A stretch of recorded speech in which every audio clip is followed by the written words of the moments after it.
Another exciting episode of Splatoon 3 gameplay. Ah, okay. Anyway, please continue watching. It gets better. Trust me, I'm quite skilled at... No, I'm quite skilled at Splatoon 3. Yeah, right, now just off there.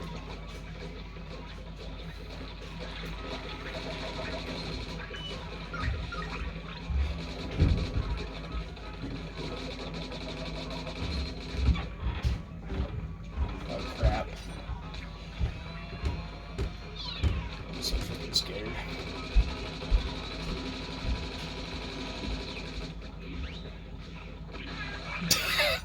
He just looked at, pushed his glasses down and looked at me. That was so weird. I was like, what?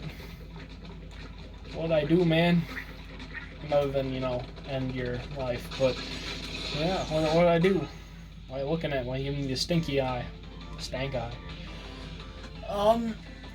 Yeah. So, in my last video, I kind of talked about what I hope the Zelda anime, or a Metroid animated series would be like. Okay, what did you find, little buddy? What the actual heck did he go? No, I do not care. I'm going to get power eggs. Give me power eggs. Miss.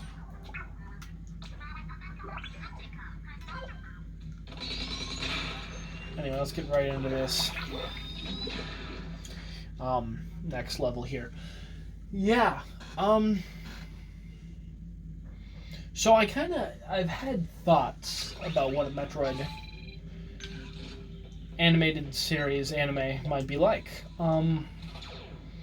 Definitely think it would revolve around Samus. It would. I think Nintendo has, or whoever wants to animate, come up with a storyboard for animating Metroid anime. Hand it over to Studio Trigger or what studios or something. Even David Productions might do a pretty good job.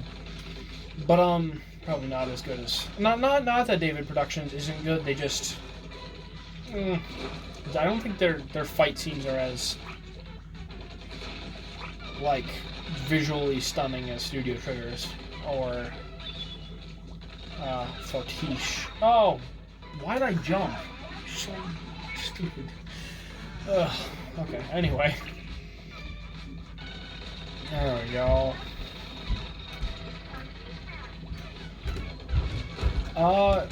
Yeah, I think whoever is gonna have to write the storyboard for a Metroid anime has a lot more to work with than we think. I mean, than you would think. Like, Metroid Prime Hunters has an insane amount of lore. Not only that, but like all the other hunters that could be featured as characters. You could put new hunters in. The whole bounty hunting thing would make a very good plot. Like places like Brio, the old races like the Luminoth and Brionians, I think that's what they were called, or the hunters, the Brionian hunters. The whole Age of Gold and their lore, and the Chozo, like the Battle for Aether, like all of these things could be made in anime, even if they don't. And I know if we had a Metroid anime, we'd hope Samus was in it, definitely. But they could even make like prologues and stuff that are specifically about like any of the other races shown, or even a whole new race that somehow links into the Chozo. Maybe like there's so much they could do with it. Is the thing. I know Zelda has a lot of lore that could be made into an anime too, but I feel like Zelda's lore is better for... And I mean, the Zelda animated series would be awesome, don't get me wrong, and I think they have the ability to do it, but I feel like the lore is more like... How do I say this? And also, how do I get up there? Oh, right. Okay. I see that propeller now. I'm not blind. I have eyes. I feel like the lore is better for game building than story making. And maybe... Actually, now that I think about it, there's plenty of lore. But I think Metroid's lore has a lot of good potential for... I don't even know why I brought Zelda's lore up. I don't know why I did that. That's fine. It'll make a good animated series if ever that happens. But I think Metroid's lore is definitely... It will make a very good anime.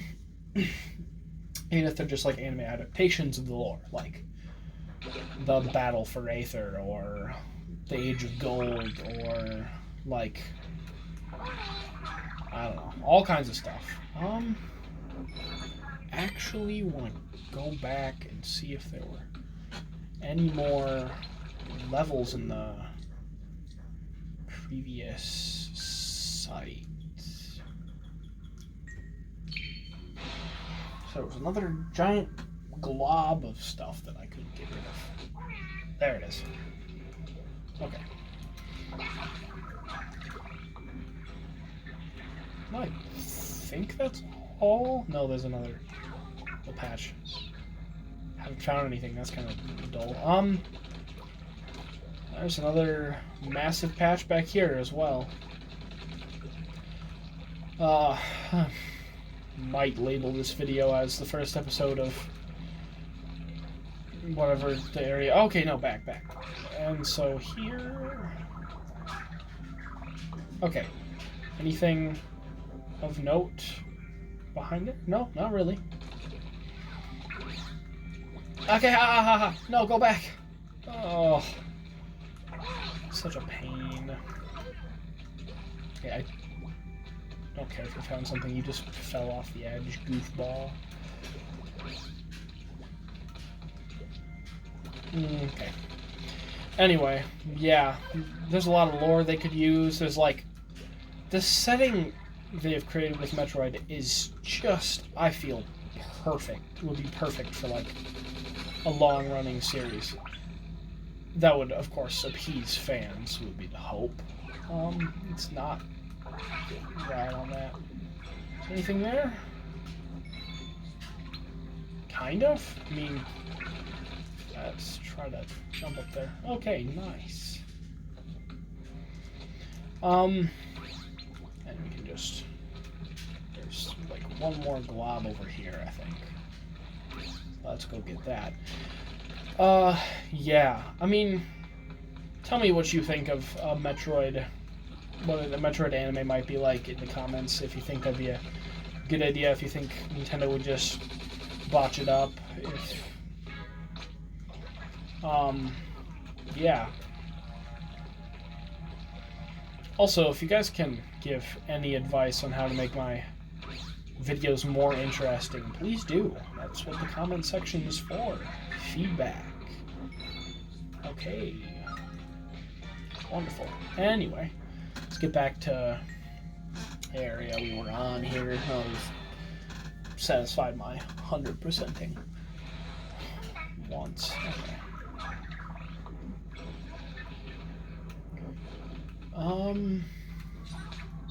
Yeah, anyway, that kind of completes my thoughts on a Metroid anime. I'm surprised I did not actually have a lot to say about that. No, Zelda anime. Huh.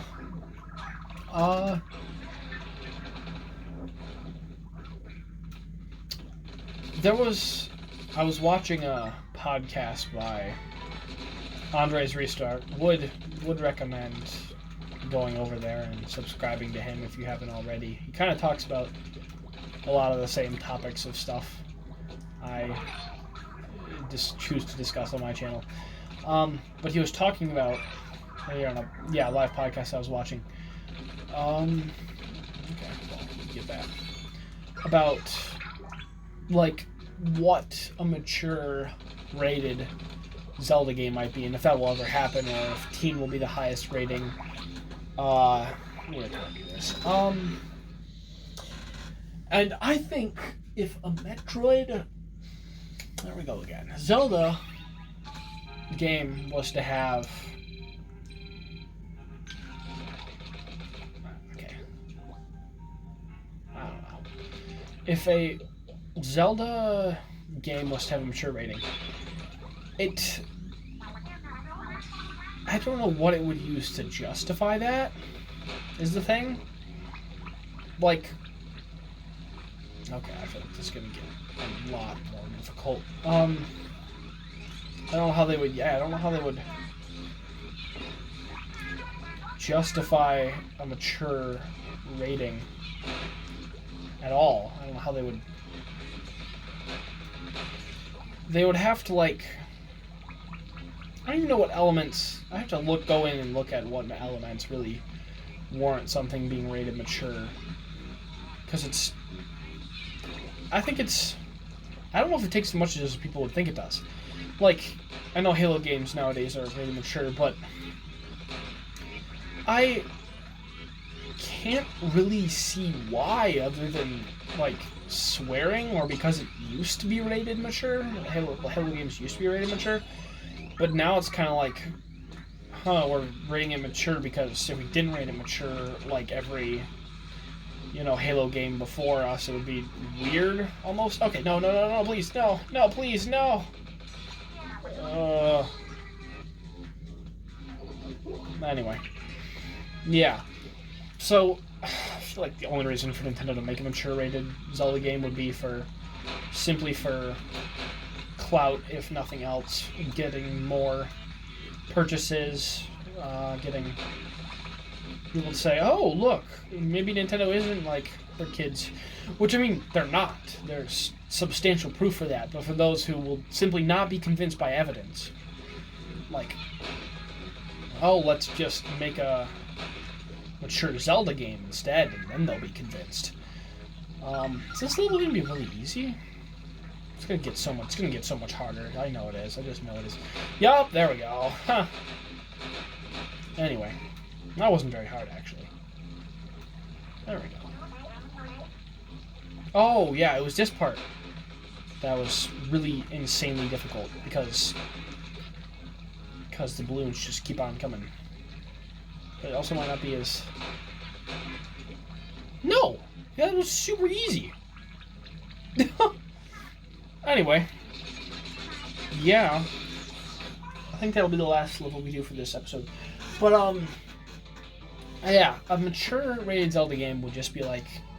There's no reason to do it. Just have a teen rated, like, Zelda game. Because Twilight Princess was really dark. And I think the things we can get away... that Nintendo can get away with, like the dark things, subtly dark things, like implying certain things, like the way Majora's Mask did with all the horror elements of, like, oh, everybody knows they're going to die in this time period and stuff like that, would be a lot better for a Zelda game than, like, oh, look at this, dude gets ripped open and all of his guts do be showing. But, anyway, that'll do it for this video. Thank you for watching. As always, guys, please leave a like and subscribe and turn on your bell notifications to see all the latest videos on my channel.